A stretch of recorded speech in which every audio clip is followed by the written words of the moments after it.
Yuk masing-masing dari kita liatin nih, kita nih dapat syafaatnya Nabi Muhammad nih kira-kira kapan. Oke. Ada yang dapat syafaat pemberian Allah atau Allah kepada Nabi Muhammad, ada yang waktu hidup di dunia nih bikin apa? Sakit sembuh dengan syafaat Nabi Muhammad. Akhlak jelek jadi bagus dengan syafaat Nabi Muhammad. Anak bandel jadi nggak bandel berkat syafaat Nabi Muhammad. Lagi susah, lagi miskin misalnya gitu ya, diberi kemudahan berkat syafaat Nabi Muhammad. Banyak yang begitu, banyak yang begitu. Kamu jangan sampai nggak kebagian. Kamu jangan sampai nggak kebagian. Terutamanya buat sesuatu hal yang nggak bisa kalau enggak dari Nabi Muhammad. Misalnya nih, kalau kamu sakit badan, masih banyak yang bisa nyembuhin selain Nabi Muhammad. Pergi ke dokter, masih bisa diperiksa gitu, darah tinggi kayak asam urat gitu kan, kolesterol gitu, masih bisa. Sedikit sekalian, tapi ada banyak penyakit-penyakit yang kita nggak bisa datang, kita nggak bisa minta resep, tapi kita bisa datang kepada Nabi Muhammad dan minta syafaat Nabi Muhammad. Ada banyak. Misalnya, hati saya kok gampang suudzon ya sama orang, kok kayaknya hati nih gampang sedih untuk hal-hal yang nggak semestinya dibuat sedih, kok saya gampang tersinggung ya, kok saya susah buat jaga lisan ya. Ada yang merasa begitu? Udah nyesel ngomelin anak, nyesel banget, tapi besoknya dibangun kita ngomel lagi. Aduh nyesel. Bro habis nyesel ngomong gak enak sama suami, besok-besok ngomong lagi. Bu nih, sebelum saya lanjutkan ya, saya ingat waktu Umi saya meninggal, teman Umi saya yang Umi tuh sering sholat jamaah barengan sama dia gitu, sering banget. Umi tuh juga sering kayak kalau apa-apa inget sama dia gitu. Dia ngomong sama kami kayak gini nih, Umi tuh nggak pernah ngomong nggak enak sama saya. Abis itu besokannya pas hari Umi mau dikuburin tuh, ada pembantu rumah tangga kami yang khidmah, maksudnya yang tinggal barengan sama kami lebih dari 10 tahunan. Dia bilang, ya Allah, saya ingat Umi. Umi tuh saya tinggal barengan sama Umi nih 10 tahun. Dia bilang nggak pernah ngomong nggak enak sama saya. Gak lama abah saya malam harinya, abah saya tuh bilang, ya Allah, gimana cara abah jalanin hidup gak sama Umi? Dia bilang, abah ini tinggal sama Umi hampir 50 tahun, abah tinggal barengan. Dia bilang gak pernah denger Umi ngomong gak enak sama sekali. Saya jadi mikir gitu, ya Allah, cara kita jalanin hidup nih Bu, masih banyak PR.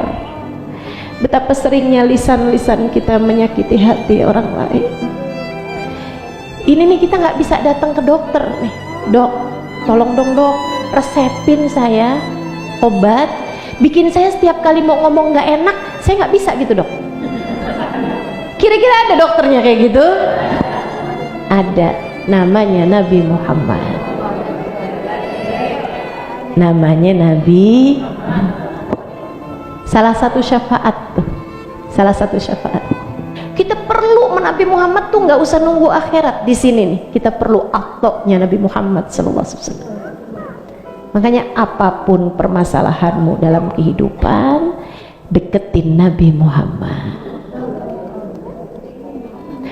Anak lagi belajar ustazah tapi nggak ngerti-ngerti, dia nggak paham-paham, minta anakmu buat deketin Nabi Muhammad. Baca sholawat yang banyak ya nak ya, dengerin kisah Nabi yang banyak ya nak ya, ikut hadir-hadir majelis maulid ya nak ya. Liatin aja, nilai sekolah jadi lebih bagus, akhlaknya jadi lebih bagus gitu. Kita nih ibu-ibu nih sering-sering hadir majelis maulid, tapi hadirnya pakai adab. Hadirnya dengan syarat pakai nggak banding-bandingin majelis. Nah, itu salah satu adab. Nggak banding-bandingin ustazah, itu salah satu adab. Memuliakan semua yang ada di majelis, itu salah satu adab. Jangan sampai duduk awal-awalan habis itu kakinya disonjorin, digedein, narok segala macam di situ. Saya boleh duduk di sini? Enggak. Buat teman saya. Nah, itu temennya datang belakangan yang gak usah disiapin tempat, ya kan? Itu adab-adabnya majelis. Buat kita hormat sama semua orang, buat kita sayang sama semua orang. Hati-hati. Ada adab. Jadi tamunya Nabi itu kan kata Ustazah Samiyah tadi tuh. Hadir majelis maulid jadi tamunya Nabi. Tamu tuh teman-teman, asal bener pulang nggak bakalan sia-sia. Manusia yang paling dermawan, makanya jangan ecek-ecek mintanya.